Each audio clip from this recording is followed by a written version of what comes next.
C'est un plaisir pour moi de vous retrouver sur la télévision Tamashek en ce vendredi. Mesdames et messieurs, bonsoir et bienvenue dans ce journal. Au sommaire, médias et processus électoral de NDI s'associent au CORED et SI pour se pencher sur le cas de la présidentielle 2024. Microfinance, 49 agents engagés dans l'économie sociale solidaire ont reçu leur agrément. C'était tout pour le sommaire. Une fois encore, bonsoir et bienvenue.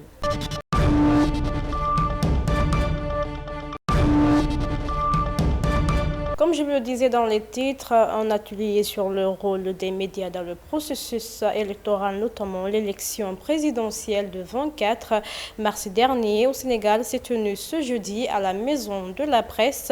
La dite rencontre visait à capitaliser l'expérience des professionnels des médias sur leur rôle dans les processus électoraux, a souligné que la réunion réunissait entre autres l'Association des éditeurs et professionnels de la presse en ligne, le Conseil pour l'observation des règles d'éthique et de la déontologie dans les médias. Suivons cet élément. D'abord des professionnels des médias pour essayer de tirer les leçons de ce processus que nous qualifions amicalement de marathon électoral.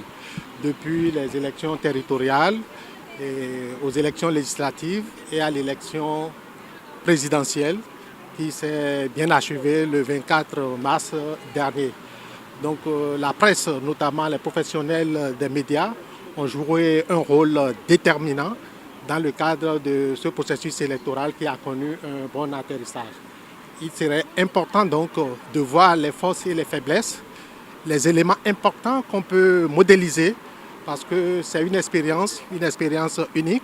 Une expérience non... Microfinance, au total 49 acteurs de l'économie sociale solidaire ont reçu leur agrément ce jeudi.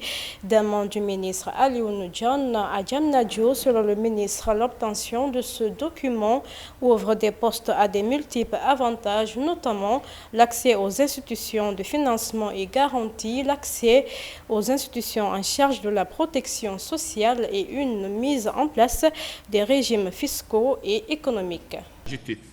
L'agrément EFS constitue une étape majeure dans le processus de promotion, de formalisation et d'encadrement, car l'obtention de ce document ouvre des portes à de multiples avantages, notamment l'accès aux institutions de financement et de garantie, l'accès aux institutions en charge de la protection sociale et une mise en place de régimes fiscal et économique incitatifs.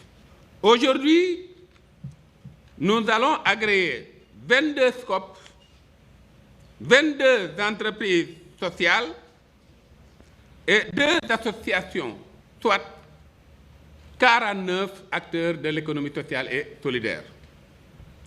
C'est l'occasion d'ailleurs de vous annoncer que le dispositif de financement de la production dont dispose le ministère est prêt, déjà opérationnel pour accompagner techniquement et financièrement les agréés lors de la première cérémonie. Justice à présent, le procès du 28 septembre se poursuit toujours en Guinée. Il s'agit de la phase des plaidoiries lors de l'audience de ce mercredi devant le tribunal criminel de Dixine, délocalisé à la cour d'appel de Conakry.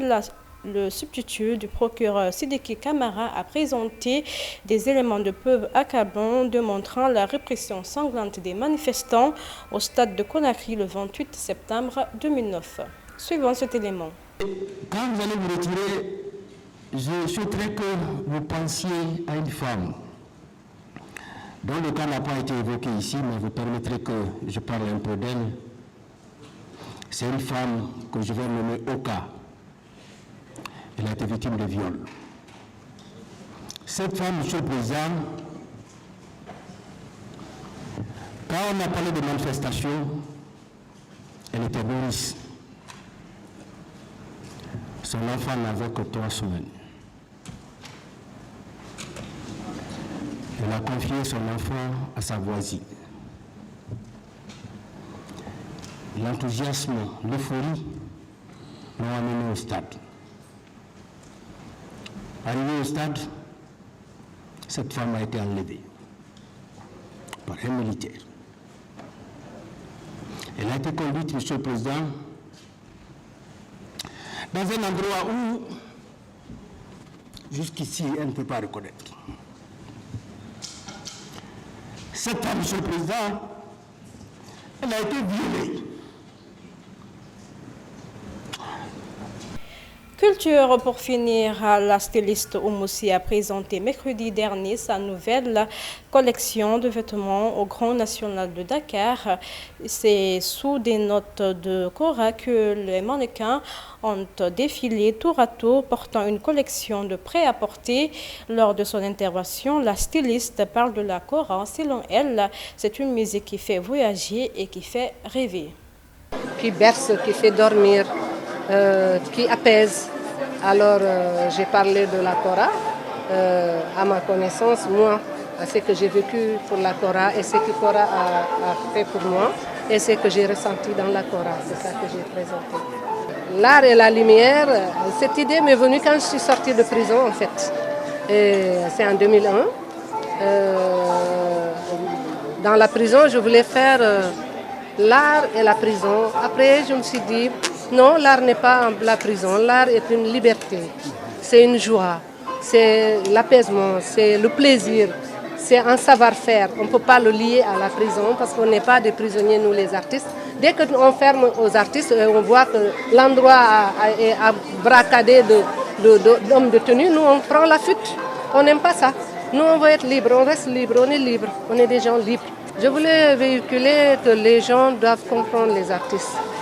Et à chaque fois, ils croient que nous, on n'est pas des gens dans la société, or qu'on est plus nombreux.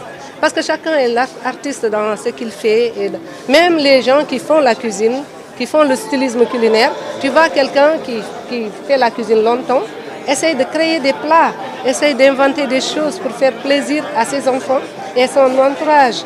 Quelqu'un qui coud, essaye de trouver des idées pour améliorer ce qu'il fait dans chaque métier, ou même les écrivains, même dans la littérature, même dans tout ce qu'un être fait, essaye de l'améliorer. Un artiste essaye toujours d'améliorer son vécu et de sa vie et essaye s'intégrer dans la société. C'est avec ce mot sur la culture que nous bouclons cette édition d'information. Merci de l'avoir suivi sur la TMTV, la télévision Tamashek, la culture au cœur de l'Afrique. Bon week-end en notre compagnie.